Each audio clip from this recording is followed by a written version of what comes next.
Hi everyone, today we have top 10 questions about merger control in Ukraine. My name is Oleksandr Melnyk, I am a head of corporate and M&A practice at GOLAW, and we advise clients on obtaining merger clearances approvals in Ukraine. Let's go. Which transactions are considered concentrations and may require clearance from Antimonopoly Committee of Ukraine? A concentration may include a merger of companies, the acquisition of one company by another, the direct or indirect acquisition of control over company, integral property complex, or an asset, as well as creation of a full-function joint venture. It is important to understand that control does not arise only when someone buys 100% of the company. It may also arise through the acquisition of 25 or 50% voting rights, the right to appoint management bodies, contractual control mechanism, or the acquisition of strategic assets. But not every concentration automatically requires anti-monopoly clearance. You need to pass two tests. First, does the transaction qualify as a concentration under Ukrainian law? And the second, do the parties exceed the relevant financial thresholds? If the answer to both questions is yes, the transaction shall get merger clearance. Closing without this is a violation and may result in fines.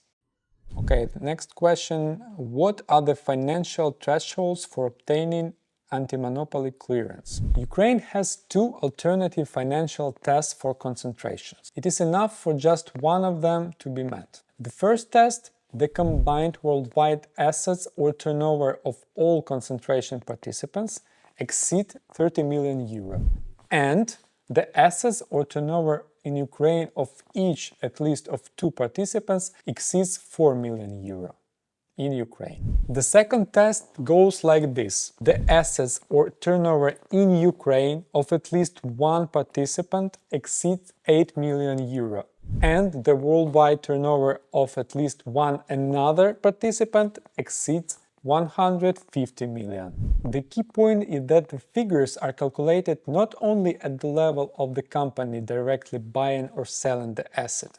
They are calculated at the group level, taking into account control relationships. This means that the entire group of companies is considered, including foreign companies in the structure. That is why even a transaction involving relatively small Ukrainian company may require merger clearance if it is part of large international group.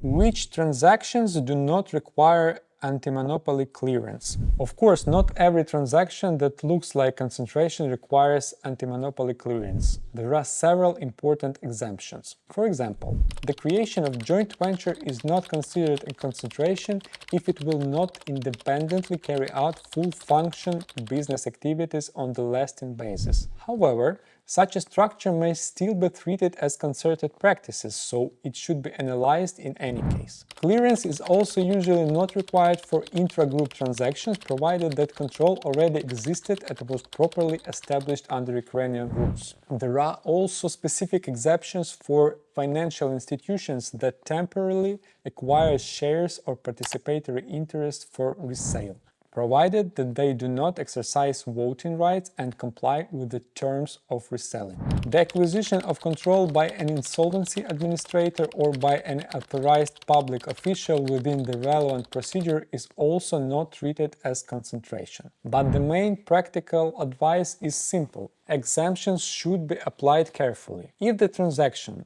looks like an acquisition of control, it is better to check it before signing or closing.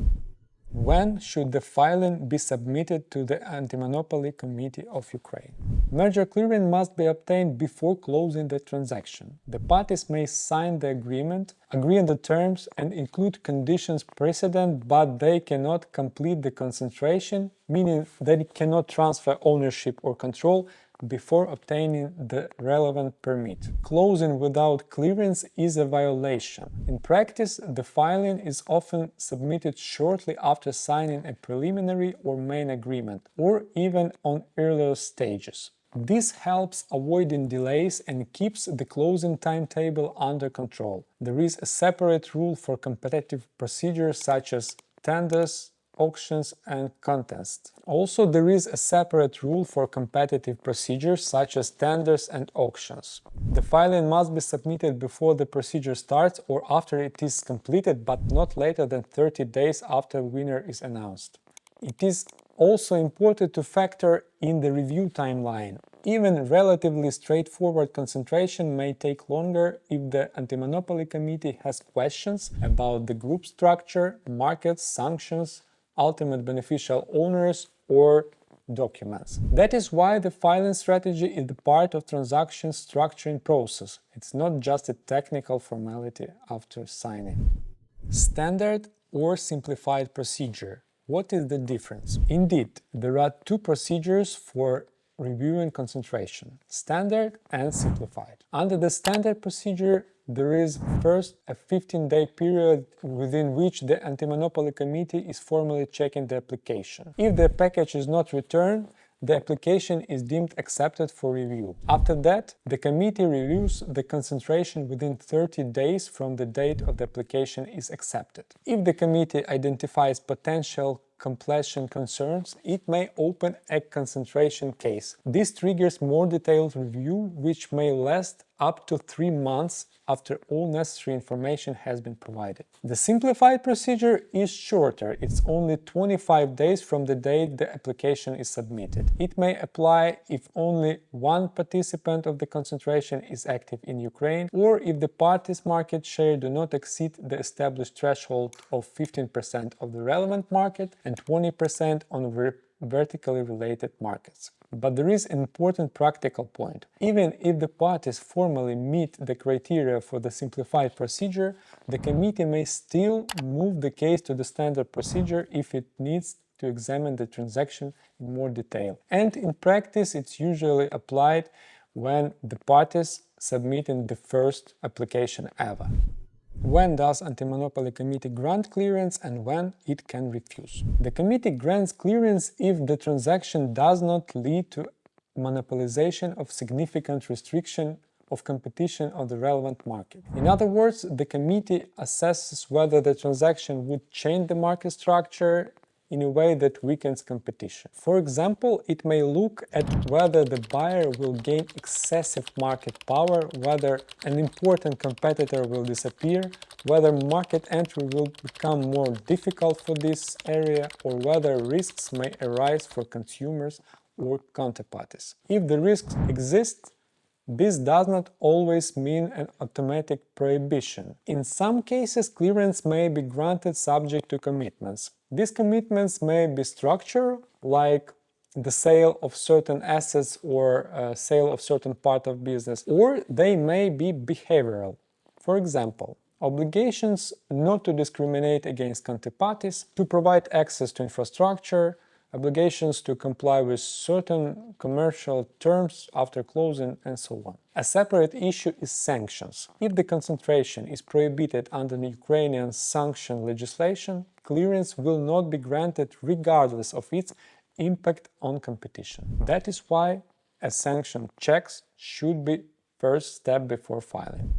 Question number 7. What is considered acquisition of control? So, control means the ability to exercise decisive influence over the activity of a company. It may be direct or indirect. Direct control may arise, for example, when a company directly acquires shares that allow it to determine another company's decisions. Indirect control may arise through the chain of companies, through shareholders' agreement, contracts, voting rights, or other mechanisms.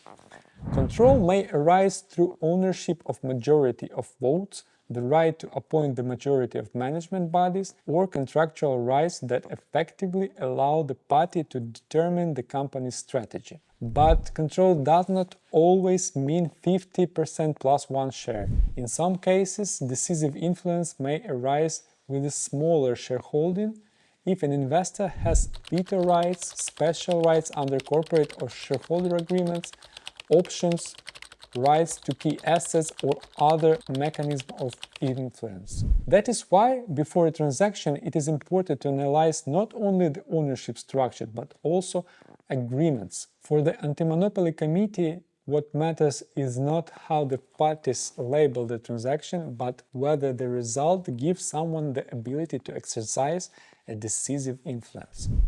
Can a transaction between foreign companies require merger clearance from Antimonopoly Committee of Ukraine? Yes, they can. But not every transaction in another jurisdiction requires clearance in Ukraine. The key question is whether there is a Ukrainian nexus and whether the financial thresholds are met.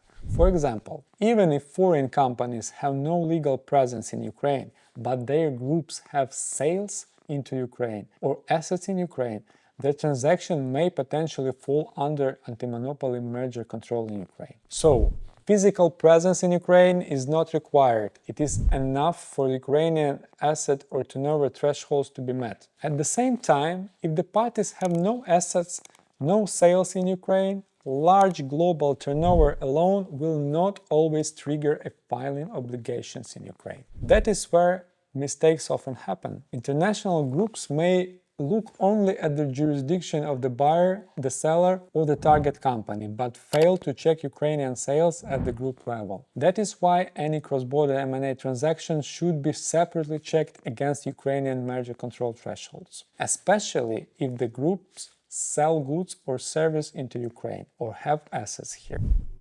Okay, question number 9. What fines apply for concentration without the clearance? Carrying out a concentration without anti-monopoly clearance may result in a fine of up to 5% of income or turnover for the last reporting year. And this may be calculated not only based on the local company, but also based on the global turnover of the group. For international groups, this may be a very significant amount. The actual amount of the fine depends on the circumstances, and the committee considers whether the transaction restricted competition, whether it led to monopolization, maybe there was a repeated violation, or the parties cooperated with the committee, and whether they voluntarily filed after identifying the breach. Because voluntary filing before the start of formal investigation may be treated as mitigation factor. So, if the parties have already closed the transaction and later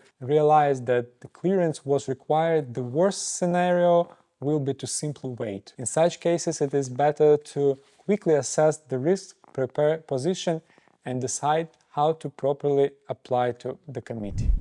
And the last question, what should be checked before filing with the Antimonopoly Committee of Ukraine? Preparation for filing is often more important than just filling out the application itself. First, conduct sanction screening. All transaction participants, company groups, all ultimate beneficial owners must be checked. If the concentration is prohibited under sanction law, clearance will not be granted. Second, check the group structure. The committee expects complete and clear information about control, beneficiaries, related parties, and the corporate chain. If information on ultimate beneficial owners is missing, the committee may refuse to review the application, so make sure the information is relevant in the register. Third, Ukrainian nexus. You need to check assets, turnover, sales in Ukraine, local subsidiaries, and how you operate in Ukraine. Fourth, market shares. They affect not only competition assessment, but also the possibility of using the simplified procedure. And the last one, foreign documents. All the foreign documents must be properly legalized or apostilled and translated into Ukrainian. If the package is incomplete or incorrect, it may delay the start of the review and shift the entire transaction closing timeline. If this video was useful for you, please follow us on Facebook, Instagram, TikTok, YouTube, and Telegram. And don't forget to like this video and comment. There is much more interesting to come.